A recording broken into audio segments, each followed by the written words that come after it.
오늘 하나님께서 우리에게 주시는 말씀은 구약 성경 창세기 12장 1절로 4절의 말씀을 봉독하도록 하겠습니다. 창세기 12장 1절로 4절 말씀입니다. 이제 받들어 봉독하겠습니다. 여호와께서 아브라함에게 이르되 너는 너희 고향과 친척과 아비의 집을 떠나 내가 네게 보여줄 땅으로 가라. 내가 너로 큰 민족을 이루고 네게 복을 주어 네 이름을 창대하게 하리니 너는 복이 될지라. 너를 축복하는 자에게는 내가 복을 내리고 너를 저주하는 자에게는 내가 저주하리니 땅의 모든 족속이 너로 말미암아 복을 얻을 것이라 하신지라. 이에 아브라함이 여호와의 말씀을 따라갔고 롯도 그와 함께 갔으며 아브라함이 하란을 떠날 때 75세였더라. 아멘. 오늘은 창세기의 요점이라는 제목으로 하나님의 말씀을 전하겠습니다. 우리는 지난 2년 동안 햇수로 3년 동안 만 2년에 걸쳐서 300번 이상의 창세기 설교를 통해서 창세기를 연구하고 공부하고 또 은혜를 나누었습니다. 창세기 설교는 300번 이상이 다 진행이 되었고 창세기 50장 26절까지 요셉의 입관, 임종까지를 다루었습니다. 그리하여 이제 창세기를 마무리하면서 지난주에 창세기 핵심 또 오늘 창세기 요점에서 그래도 다시 한번 새기고 싶은 말씀을 우리가 정돈하고자 총결산하고자 오늘 택해서 연구하고 상고하고자 합니다. 지난주에는 창세기 3장 14절 15절 또 16절 17절 18절 19절을 통해서 인류가 어떻게 하나님의 품을 떠나게 됐는지, 창조 다음에 왜 사망이라는 입관이라는 임종이라는 결과로 창세기가 맺게 되는지, 그 중간에 어떤 결렬과 결손과 사건, 파행적 사건이 있었는지에 대해서 상고하였고, 그리고 이 문제를 해결하기 위하여 메시아 예수 그리스도가 오셨으며 출애굽할 수밖에 없는 그런 미션에 대하여 또 연유에 대해서 상고하였습니다. 오늘은 그 가운데서 하나님께서 선택한 사람들, 선택받은 사람이 오늘 본문에서는 아브라함으로 기록되고 있는데 오늘 이 시대에도 하나님 나라에 들어갈 사람들은 모두 다 공통적으로 선택이라는 과정을 통해서 또 축복이라는 과정을 통해서 하나님 나라에 들어가게 됩니다. 오늘 본문에 나오는 이 창세기 12장에서 세 가지 단어가 아주 반복적으로 주목할 만큼 여러 번 나오는데 첫 번째는 서술어로서 떠남이라는 단어입니다. 창세기 12장 1절에 집을 떠나라는 단어가 나와 있죠. 집을 떠나서 이 떠남이라는 단어가 나왔고 그 다음에 중요한 단어는 어떤 것인가 하면은 복이라는 단어가 중요한 단어로 4번에 걸쳐서 반복적으로 나옵니다. 2절에는 복, 또 후반절에도 너는 복이 될지라 반복해서 복이 나오고 3절에도 축복, 그 다음에 복 이렇게 또 나오죠. 내가 복을 내리고 3절 후반절에도 너로 말미암아 복을 얻을 것이라. 이렇게 복이라는 단어가 4번 이상 집중적으로 나옵니다. 또 한 가지 단어는 이 복이라는 단어와 이 떠남이라는 단어 그리고 4절 후반절에도 하란을 떠남이라는 단어가 다시 나오고 있고요. 복이라는 단어가 나오고 있으며 또한 내가라는 단어가 집중적으로 나옵니다. 그 주어로서 서술어로서는 떠남이라는 단어가 나오고 어떤 목적어로서는 복이라는 단어, 복을이라는 목적어가 나오고 그 다음에 주어로서, 주체로서는 내가라는 단어가 나오는데 2절에도 내가라는 단어가 나오고요. 또 3절에도 내가 복을 내리고 내가 저주하리니 내가라는 단어가 계속 나오고 있습니다. 그래서 오늘은 떠난 자에게 이 떠남, 세상으로부터, 죄로부터 떠난 사람들, 돌아선 사람들에게 하나님께서 어떤 형태로서 책임져 주시는지, 그리고 그 복은 어떤 형태로 나타나고 그 복의 한계는 어디인지, 또 복의 범위는 어디인지, 복의 내용은 무엇인지를 상고하려고 합니다. 창세기의 요점이라고 할 수 있습니다. 두 가지로 소제목을 정합니다. 첫 번째, 너는 내가 챙긴다. 너는 내가 챙긴다. 너는 내가 챙긴다. 이것이 하나님의 멘트입니다. 창세기에 나타난 하나님의 멘트, 메시지는 너는 내가 챙긴다. 챙긴다 안에 여러 가지 내용의 메시지가 들어있습니다. 두 번째는 너는 나를 따르라. 창세기가 주는 메시지, 창세기를 통해서 하나님께서 인간에게 주는, 또 아브라함에게 주는, 또 현대의 그리스도인인 우리들에게, 나에게 주는 메시지는 너는 나를 따르라입니다. 예수님께서도 마가복음 1장 14절, 15절, 16절에 제자들을 선택하고 회개하라 천국이 가까웠느니라 선포한 이후에 제자들을 부르셨죠. 베드로, 안드레, 요한, 야고보 부르시면서 너는 나를 따르라. 너는 나를 따르라. 바로 이렇게 선언하고 제자들이 배를 떠나고 아비의 품을 떠나고 고향을 떠나고 떠날 수 있는 결단 메시지를 촉구한 다음에 바로 떠남을 실현한, 창세기 12장에서는 하나님이 아브라함에게 떠남을 요청했고 롯에게 떠남을 요청했을 때 떠난 것으로 말미암아 아브라함의 축복은 시작되었으며, 또 마가복음 1장에서도 예수님의 부르심 앞에 너는 나를 따르라 할 때 그때 배를 버려두고 아비를 버려두고 고향을 떠나고 이 떠난 세상의 일을 떠났던 그 사람들이, 어부들이 사도, 제자로서 쓰임받는 것을 보게 됩니다. 그래서 의미 있는 출발, 하나님 나라로서의 여정, 이 순례자의 길, 필그림의 여행은 바로 이 구원의 길은 떠남으로부터 시작된다.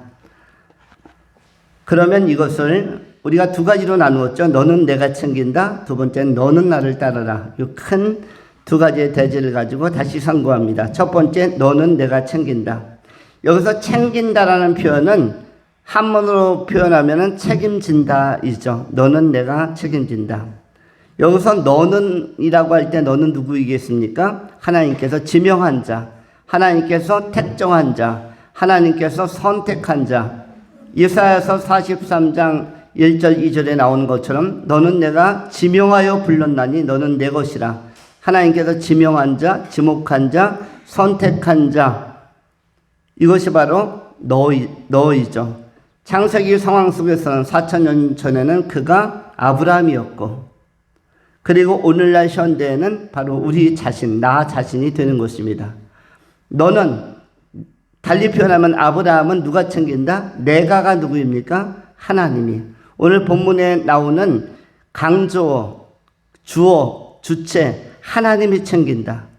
아브라함은 하나님이 챙긴다가 되기도 하고, 신약시대에 오면 바울은 하나님이 챙긴다도 되는 것이며, 또 오늘 현대에는 바로 우리 자신에 대하여 너는 내가 챙긴다, 달리 표현하면 내가 책임진다, 이렇게 우리가 적용할 수 있는 것입니다. 여기서 챙긴다라고 할 때 왜 하나님은 내가라고 강조했을까요? 왜냐하면 하나님이 뭐뭐했기 때문에, 창조했기 때문에, 내가 너를 창조했기 때문에, 나는 너의 창조자이기 때문에, 내가 창조했기 때문에 내가 챙긴다는 것입니다. 내가 너를 창조했고 너의 오장육부와 신체의 모든 것을 너를 모태전부터 조성했기 때문에, 그렇기 때문에 내가 너를 챙긴다, 책임진다. 이것이 첫 번째 약속입니다. 두 번째 내가에 들어있는 것은 내가 선택했기 때문에, 내가 선택했기 때문에 내가 너를 챙긴다. 네 인생에 관하여, 너의 미래에 관하여 내가 너를 불렀고 내가 너를 지명했고 내가 너를 선택했기 때문에 내가 챙긴다. 달리 표현하면 내가 책임진다입니다. 누가? 선택받은 자가 책임지는 것이 아니라 선택하신 분께서, 선택자가 선택받은 자의 생애를 책임지는 것입니다. 아브라함의 생애를, 선택받은 아브라함의 생애를 선택자이신 하나님이 책임지는 것이죠. 달리 표현하면 오늘로 치면은 선택받은 나를, 우리의 공동체를 하나님이 챙긴다라는 것입니다. 책임지신다. 그런 의미에서 우리가 믿음으로 산다면 두려워할 것이 없는 것입니다. 왜냐하면 하나님께서 책임지시겠다, 챙기겠다고 말씀하고 있기 때문입니다. 우리 하나님은 창조자이자 선택하신 분이기 때문입니다. 그런가 하면 세 번째는 어떤 의미가 있습니까? 챙긴다는 내가 인도한다입니다. 인도한다. 인생에 여러 가지 어려운 과정이 있습니다. 많은 사람들이 가보지 않은 길에 대해서 두려움을 가지고 있고, 여러분 또한 청소년 시기, 청년 시기에 낯선 인생길에 대하여 불안하기도 하고 미래적 내용을 알 수 없고 예단할 수 없었기 때문에, 추측할 수 없고 추정할 수 없었기 때문에 때로 고민도 하고 방황도 하고 때론 낙서도 하고 불면의 밤도 지새워 보기도 하고 그러했을 것입니다.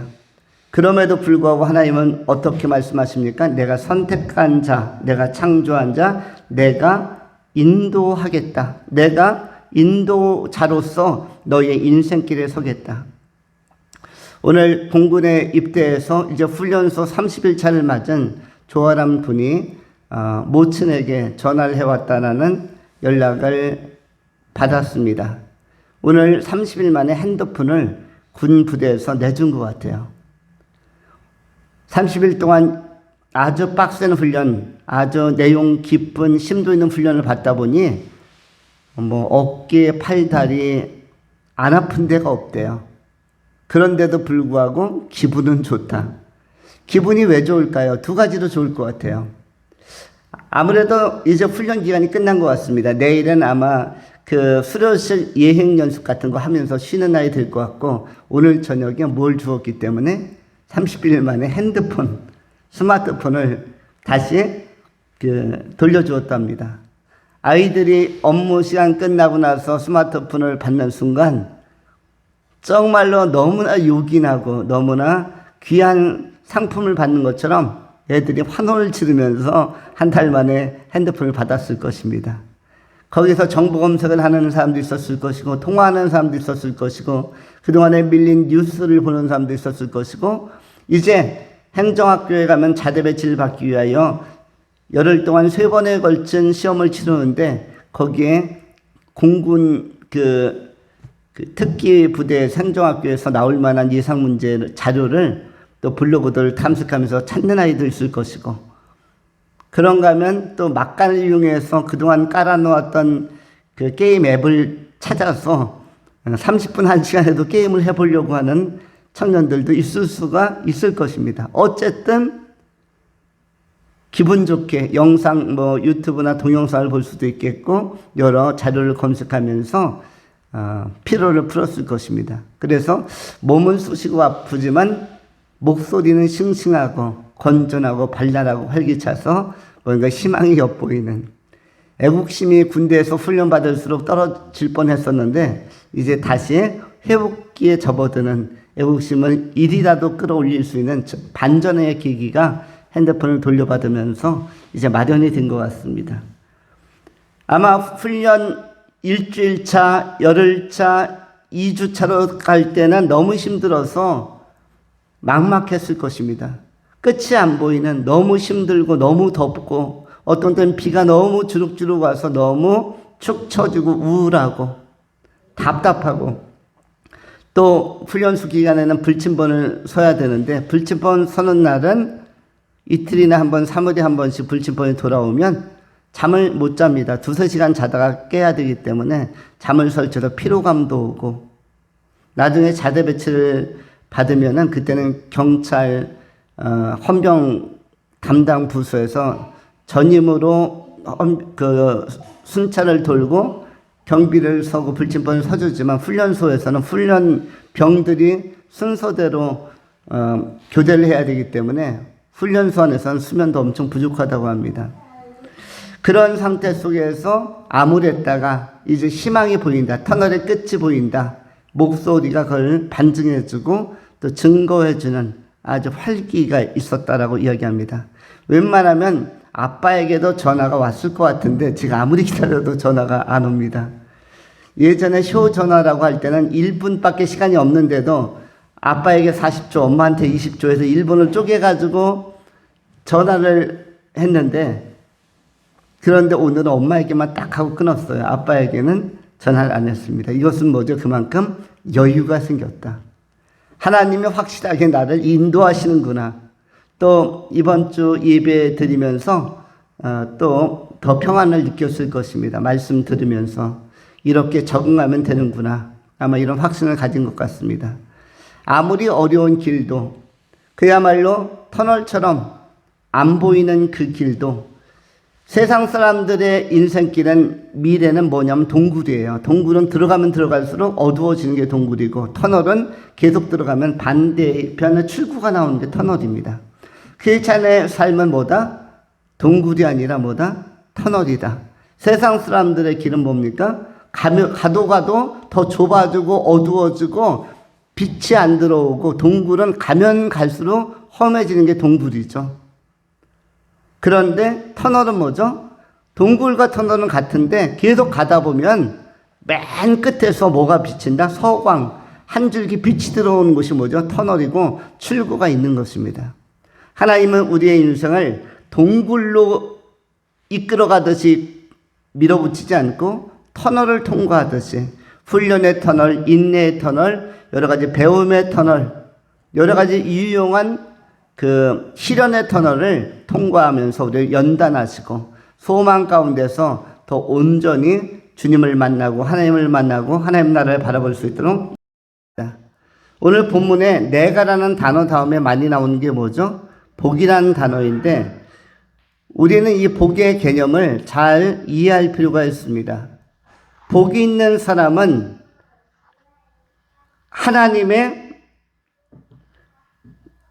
선택을 받은 사람이 복이 있는 사람이고, 하나님의 인도함을 받는 사람이 복이 있는 사람이고, 하나님께서 구원하시고자 하는 구원 의지를 적극적으로 보이는 대상이 복이 있는 사람인데, 복을 받는 입장에서 우리의 자세는 어떠한 것이 바람직한가 하면,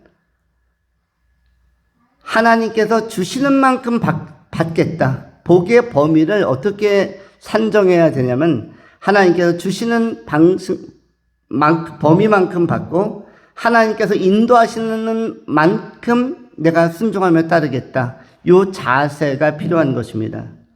복은 무엇이 복이냐면, 내가 꿈꾸는 것이 복이 아니고, 내가 목표한 것이 꿈이 아니고, 내가 설계하고 내가 상상한 것이 그것이 복이 아닙니다. 그 내가 상상하고 설계하고 내가 꿈꿨던 것들을 획득하고 그것을 내가 소유로 만드는 것, 거기에 도달하는 것이 복이 아니라, 하나님께서 내게 주는 만큼의 복을 누리면서 하나님께서 내게 인도하시는 삶의 범주 안에서 감사함으로 살아가는 것을, 이것을 복이라고 말씀할 수 있는 것입니다. 시편 73편 28절의 성경은 이렇게 기록을 합니다. 하나님께 가까이 함이 내게 복이라. 내가 주 여호와를 나의 피난처로 삼아 주의 모든 행적을 전파하리이다.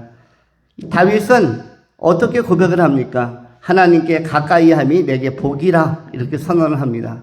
하나님을 가까이 하고 하나님과 친밀하게 교제할 수 있고, 예배할 수 있고, 기도할 수 있고, 묵상할 수 있으며 참여할 수 있으며, 이렇게 하나님과 교류하고 소통할 수 있음, 교통할 수 있음을 복의 본질로, 내용으로 소개하고 있는 것입니다. 다윗에게 경험되어진 이 복은 현대 우리들이 추구할 수 있는 복이며, 우리에게 동일하게 또 주어지는 복이라고 할 수 있고, 오늘 본문 창세기 12장에서 아브라함에게 허락된 복도 바로 이런 복입니다. 주님과 교제하고 또 주님과 소통하고 주님을 가까이 할 수 있는 복, 죽게 피할 수 있는 복, 그 복이 정말 크고 아름다운 복인 것입니다. 그 길이 좁고 협착하더라도 이 복의 형태, 우리가 가는 터널의 형태가 좁고 협착한 것은 문제가 되지 않습니다. 그것은 인도하시는 분이 하나님이시며 터널 끝에는 희망의 출구, 천국으로 가는 12 진주문이 준비되고 있다라면 그것은 생명의 길이요, 바른 선택이요, 바로 행복자의 정당한 코스, 정상적인 코스라는 사실을 기억해야 할 것입니다. 세상적인 부가, 세상적인 어떤 성취가 결코 우리를 행복하게 하는 것이 아니고 이것을 다 이루었다고 해서 복을 받은 것이 아닌 것입니다. 목표를 이루는 것이 행복이 아니라 하나님께서 주신 범위 안에서 삶을 사는 것, 하나님을 가까이 할 수 있는 여건 안에서 사는 것, 이것이 복인 것입니다. 우리 삶의 공동체도 마찬가지입니다. 하나님을 가까이 할 수 있는 복이 우리에게 주어져 있습니다.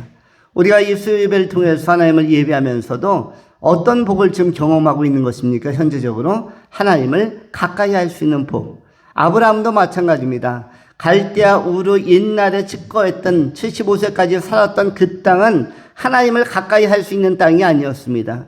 오늘날까지 갈대아 우르는 이란과 저 이라크 접경에서 오늘날까지 저 이방인들이 그리고 이슬람 교인들이 그 지배하고 통치하는 그리고 다신교를 섬기는 이방의 문화권으로 5,000년 전이나 4,000년 전이나 현대까지도 역시 복음의 사각지대로 지금까지 남아 있습니다. 그곳을 떠나는 것은 굉장히 유쾌한 모험이고 도전이고 굉장히 창조적이고 창발적인 하나님의 제안에 대해서 신선하게 믿음으로 반응한 모습입니다. 그리고 이렇게 떠난 자들을 하나님이 어떻게 했다? 내가 책임진다. 내가 챙겨준다. 내가 창조했고, 내가 선택했고, 내가 인도하고, 내가 보호하고, 내가 구원한다. 이 길을 우리도 동일하게 오늘 걷고 있는 것입니다. 세상적인 부나 세상적인 어떤 욕망이나 목표를 도달하는 것이 꿈이, 그것이 행복이 아니다. 우리가 지난주에 서거한 조순 총리에 대해서도 또 이야기를 해보았습니다. 최고의 경제학자로 우리 한국 경제계의 최고의 그 수준을 자랑했던 학자였지만 그가 하나님 없이 94세에 장수했다면 그리고 국가의 요직을 다 담당하고 명문대학교에서 경제학 교수로서 저명한 책을 쓰고 강의를 많이 했지만 그리고 여러 가지 한국은행 총재를 포함해서 요직을 두루 거쳤지만 하나님 없이 인생을 마친 자의 말로는 아무리 성취를 했어도 복이라고 할 수 없는 것입니다. 남부럽지 않게 소유를 누리면서 풍요를 누리면서 존경받으면서 살았지만 그 끝이 동굴이었다면 막혀있는 곳이요 또 지옥으로 떨어지는 곳을 선택했다면 그것은 누구도 그 길을 권할 수 없는 그리고 누구도 참 행복한 행복자의 길을 걸었다라고 평가할 수 없는 암울한 선택을 한 것입니다. 우리가 미혹받지 말고 우리가 속지 말아야 될 것은 이런 길, 이 동굴로 가는 길, 이런 길로 우리가 가면 안 된다는 것입니다. 최소한 끝이 있고 희망이 있고 천국으로 이어지는 다리가 있고 출구가 있고 생명의 길로 접어드는 코스, 바로 우리 하나님께서 기다리시는 나라, 우리 하나님께서 예비하신 나라, 우리 주 예수 그리스도께서 우리를 영접하실 그 나라를 향해서 나가는 이런 여정들이 바로 복 있는 자의 여정이다. 이것을 꼭 기억해야 할 것입니다.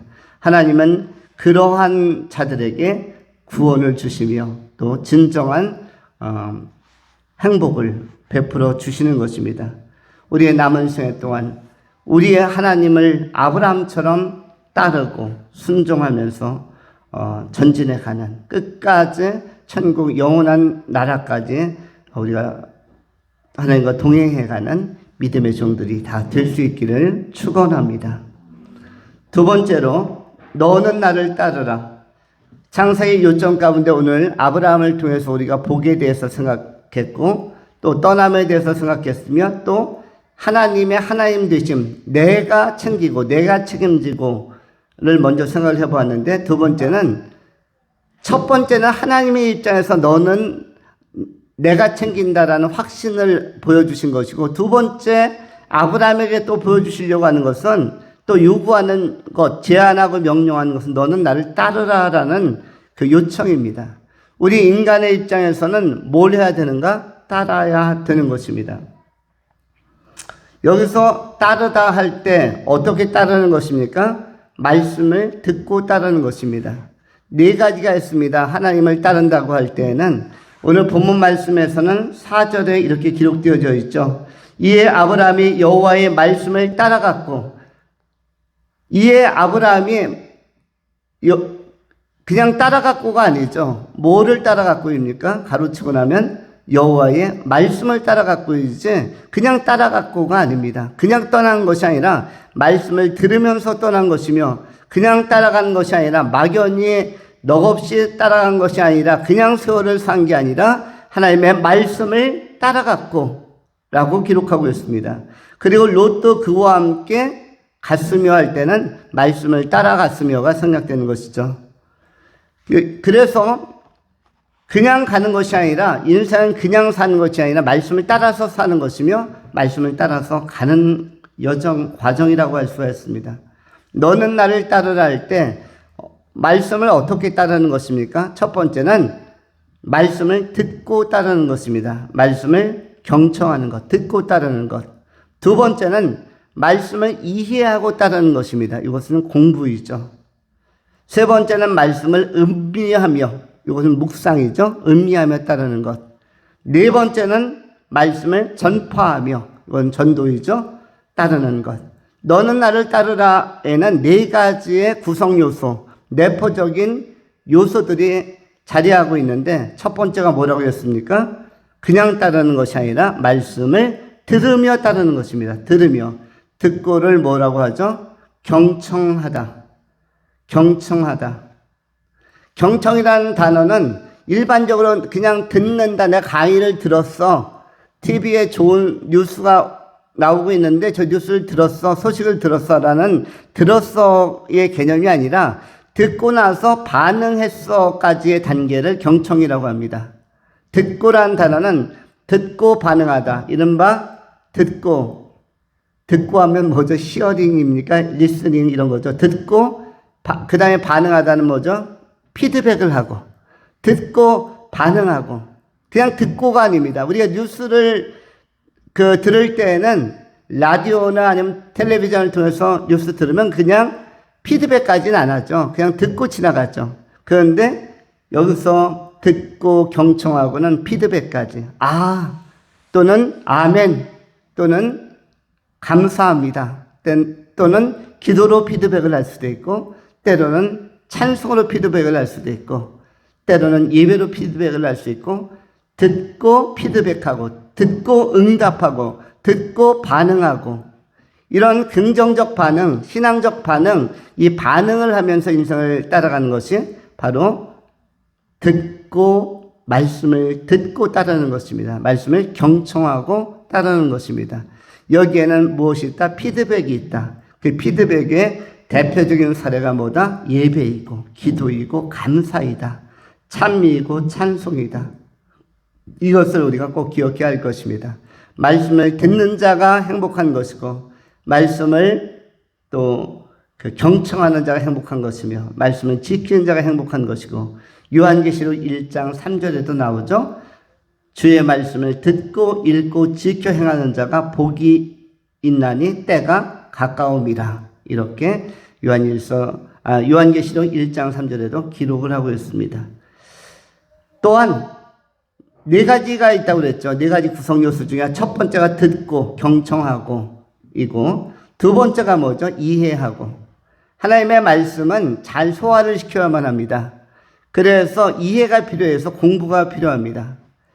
사도행전에도 나오는 말씀처럼 베레아 사람들은 데살로니가에 있는 사람들보다 더 신사적이어서 하나님의 말씀을 그런가 하여 상고하고, 이런 표현이 있죠. 사도행전 한 17장 정도 쭉 나가다 보면은 데살로니가 사람들보다 더 신사적인 베레아 사람들에 대한 자세, 이 말씀에 대한 반응의 자세가 소개되고 있습니다. 그 가운데에서 무엇이 나옵니까? 간절한 마음으로 신사적이어서 거기에 모인 형제 자매들이 상당히 신사적이고 반듯한 자세를 가지고 진지하게 상고했다. 자세히 상고했다라는 표현이 나오죠. 그건 뭐다? 스터디했다라는 것이죠. 연구하듯이 구도자의 자세를 가지고 아주 진지하게. 우리 교회도 이제 코로나 기간이 완전히 끝나면 성경 공부를 다시 이어가게 될 터인데, 우리 삶의 교회 공동체는 성경 공부를 상당히 오랫동안 해왔습니다. 그래서 성경 공부 책도 지금 발간이 된 상태이고요. 또 많은 사람들이 또 나누어서 보기도 하고, 또 우리가 다시 보면서 말씀을 체계적으로 또 정돈도 합니다. 이렇게 말씀을 이해하고 공부하는 것. 요즘 주일 낮설교는 조금 길게 시간이 들어갑니다. 이렇게 유튜브로 올라온 것을 보면은 수요 예배나 주일 오후 예배보다 조금 길게 소개되고 있는데, 그 이유 중에 하나는 거기에 뭐가 들어가기 때문에, 스터디가 들어가기 때문입니다. 왜냐하면 우리 어린아이들도 말씀을 듣고 있고, 또 초신자들도 말씀을 듣고 있고, 또 아주 어르신들도 말씀을 듣고 있어서 한 번에 이해하기 어려운 내용들이 소개되기도 합니다. 그래서 자세하게 풀어서 또 예를 들고 그러면서 그 눈높이를 하면서 설교하기 때문에 시간이 스터디하는 시간을 갖기 때문에, 그래서 조금 더 들어가기도 합니다. 그러나 어린아이들도 이해할 수 있는 설교로, 그리고 초신자들도 알아들을 수 있는 설교로, 또 노인 가운데 그야말로 한글 배운 지 참 오래되어지고, 그리고 이해력이 많이 또 기억력이 많이 약해진 분들도 말씀을 들으면서 본문의 내용을 음미하고 소화할 수 있도록 그렇게 자세히 상세히 풀어서 설교하기도 합니다. 이런 것들이 뭐냐면 이해인데, 우리가 음식을 먹어도 뭐 한 것이 좋습니까? 이해하는 것이 굉장히 중요하죠. 우리가 한두 가지만 이해해도 성경의 맥락이 잡히고 신앙의 중심과 체계가 잡힙니다. 몇 가지 말씀만 제대로 풀어줘도 신앙적 체계, 믿는다는 것은 이러한 것이며, 천국 간다는 것은 이런 것이며, 영적 전투는 이런 것이며, 영적 방어는 이런 것이며, 믿음의 중요성은 이런 것이며, 믿음으로 의롭다함은 이런 것이며, 그리스도인의 소망은 이런 것이며, 그리스도인의 가치관은 이러한 것이구나를, 그 체계를 빨리 잡을 수 있는 것은 이해한 말씀이 많아질 때, 이른바 문자적인 로고스, 듣고 읽는 것도 대단히 중요하지만 레마, 풀어진 말씀, 해석된 말씀으로 새겨지는 것은 더욱더 중요하다는 것입니다. 한두 가지만 가슴에 새겨지고 마음에 새겨지고 신비에 새겨져도 인생에서 흔들리지 않는 부동의 균형, 부동의 신실함을 유지할 수가 있는 것입니다. 우리가 평생 동안 붙드는 말씀은 많은 말씀을 붙들고 우리가 신앙을 유지하는 게 아닙니다. 한두 기절의 결정적인 말씀, 내 가슴을 뜨겁게 했고 나의 이성과 지성을 강타하고 감동을 주었던 이해되어진 그 말씀이 자산이 되어서 우리를 균형 있게 이끌고 나가는 것입니다.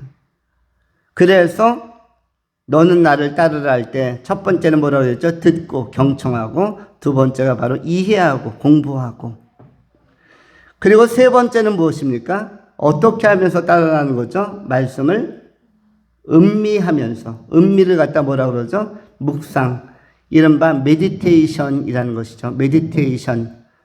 마치 약사가 약을 지어줄 때 약을 어떻게 해야 되는 것처럼 우리가 배 위장 안에서 잘 녹여서 이렇게 소화시켜야 되는 것처럼 이 약이 들어가서 분해되어야 되죠. 그래야 약효가 듣는 것입니다. 그래서 조제하는 약이 잘 듣는다는 것은 무슨 뜻입니까?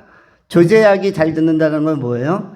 조제하는 약사들은 약을 그야말로 빻아가지고 주는 경우가 굉장히 많습니다. 가루로 분해해가지고 분쇄기로 빻아서 이렇게 가루약으로 해서 또는 물에 타서 주기도 하는데, 이런 것들이 들어가서 그 소화 흡수력이 좋아서 약효가 잘 들을 수가 있습니다. 우리는 이 묵상에 대해서 뭘 생각하면 좋으냐면 이건 영적인 되새김질로 볼 수 있는데, 시편에서도 복 있는 자는 하나님의 말씀을 주야로 묵상하는 자로다. 시편 1편에도 나오고 있고요. 그 다음에 여호수아서 1장 6절로 9절에도 하나님의 말씀을 묵상하며 주야로 묵상하며 좌로나 우로나 치우치지 아니하는 자가 복이 있고 그 길이 형통하리라 라고 여호수아서 1장에서 선언하고 있는데, 묵상이라는 단어가 곳곳에 나오고 묵상 다음에는 반드시 따라오는 단어가 있는데 그 단어는 형통이라는 단어입니다. 내게 소화되고 나에게 영양가가 되어지고, 여러분 손은 그 장이 몇 개가 있다고 하죠? 위장에. 소 같은 것은 4개의 장이 있다고 하죠. 초식동물들은 대체적으로 4개 정도의 위장을 가지고 있는데, 풀을 대충 뜯어 먹습니다. 무조건 목구멍 안으로 넣어서 위장으로 보냅니다. 그랬다가 동물들의 추격을 따돌리거나 사자나 표범이나 호랑이나 하이에나나 늑대나 무서운 그 맹수들의 추격을 따돌린 다음에 한적한 시간에 다시 토해내면서 되새김질을 해서 완벽하게 소화를 시킨다고 하죠. 한 번 그냥 뜯어서 집어넣은 것으로 끝나지 않고 되새김질을 하는데, 되새김질한 그러한 사료나 그러한 풀들이 영양으로 가는 것입니다. 말씀도 마찬가지인데 묵상이 필요합니다. 제가 그 군대 가 있는 우리 조아람 군에게도 편지를 쓰면서, 그곳은 성경책을 볼 수도 또 스마트폰에서 말씀을 검색할 수도 없는, 그런 유튜브를 볼 수도 없는 상황이라서 제가 편지에 그렇게 썼습니다. 고등학교 다닐 때 매주 화요일 날 6시 반에 학교에 가서 중동고 에서 새벽에 큐티하는 7, 8명의 동료 학생들과 더불어서 3년 내내 기도 모임을 했는데, 큐티 모임을 했는데, 그때 받았던 말씀을 묵상해라. 그 새벽 공기 가르면서 6시 반까지 고등학생들이 학교를 가려면 집에서는 5시에 일어나야 되고 5시 반에 준비해서 마을버스 타고 또는 걸어가서 이렇게 6시 반까지 모여서 말씀을 나누고 기도하고 또 7시 20분쯤에 흩어져서 각 반으로 가서 공부를 했을 텐데, 그때 학생들이 돌아가면서 큐티한 것을 발표도 하고 메시지도 하고 그걸로 기도도 했는데, 그때 했던 말씀들은 지금까지 기억이 날 것이다. 그 말씀들을 묵상하라. 그러면 힘이 될 것이다. 시편 18편 1절에 나오는 나의 힘이 되신 여호와여 내가 주님을 사랑하나이다. 또는 창세기 1장에 나오는 저녁이 되고 아침이 되니 이는 첫째 날이더라 둘째 날이더라. 저녁 때 잠을 잘 때마다 그 말씀 묵상해라.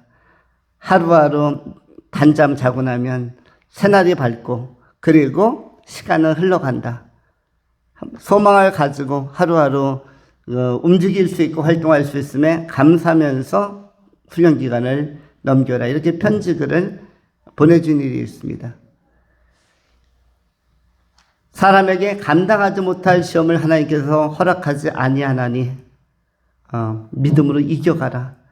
성경에 있는 말씀들을 마음에 새겨진 말씀들 다시 꺼집어내서 묵상한다면 성경이 없는 상황 속에서도 힘을 얻을 수가 있을 것이고, 성령께서는 묵상할 때 그 가운데 형통하게 다시 힘을 내고 도약하고 정진해 갈 수 있도록 활력을 주실 것이다. 그렇게 격려를 해 주었습니다.